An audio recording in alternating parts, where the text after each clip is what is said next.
नमस्कार, मी विशाल परदेशी. आपण बघताय न्यूज 18 मराठी, आवाज महाराष्ट्राचा. दिवसभराच्या बातम्यांमध्ये सुरुवात करूयात एका आंतरराष्ट्रीय बातमीने. अमेरिकेच्या सुप्रीम कोर्टाने शुक्रवारी डोनाल्ड ट्रम्प यांना मोठा धक्का दिलाय. ट्रम्प यांच्याकडून दुसऱ्या देशांवर लादण्यात येत असलेले टॅरिफ बेकायदेशीर असल्याचं सुप्रीम कोर्टाने म्हटलंय. डोनाल्ड ट्रम्प यांनी विविध देशांवर टॅरिफ लादताना त्यांच्या अधिकारांच्या मर्यादांचं उल्लंघन केल्याचं सुप्रीम कोर्टाने म्हटलंय.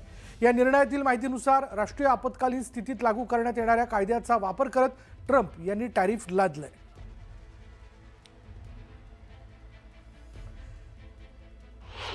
यातले काही महत्त्वाचे मुद्दे आपण जाणून घेऊयात. टॅरिफ बेकायदेशीर असल्याचं सुप्रीम कोर्टाने म्हणत ट्रम्प यांना धक्का दिला. ट्रम्प यांनी लादलेलं अतिरिक्त टॅरिफ हे बेकायदेशीर असल्याचं त्यांनी म्हटलंय. राष्ट्राध्यक्षांना याबद्दलचे अधिकार नाहीत असं म्हणत कोर्टानं ट्रम्प यांना फटकारलंय. ट्रम्प यांनी अधिकारांच्या मर्यादांचं उल्लंघन केल्याचं न्यायालयानं म्हटलंय. टॅरिफ लादण्याचा अधिकार राष्ट्रपतींना नसून संसदेला असल्याचं आवर्जून न्यायालयानं म्हटलंय.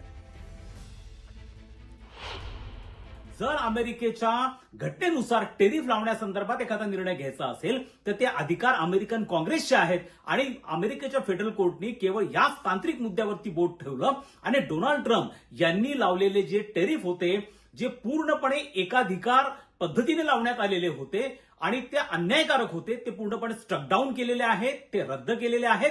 आणि सगळ्यात महत्त्वाचं म्हणजे गेल्या एप्रिल महिन्यापासून तर आतापर्यंत अमेरिकेमधल्या ज्या कंपन्यांनी ह्या वाढीव टेरिफनुसार आयात केलेली आहे किंवा त्यानुसार टेरिफ हे सरकारला भरलेलं आहे, त्यांना आता अमेरिकेच्या ट्रेझरी डिपार्टमेंटला कॉम्पन्सेशन द्यावं लागणार आहे. आणि त्यामुळे अमेरिकेच्या डोनाल्ड ट्रम्पच्या प्रशासनासाठी हा खूप मोठा सेटबॅक आहे, पराभव आहे असं आपल्याला म्हणावं लागेल.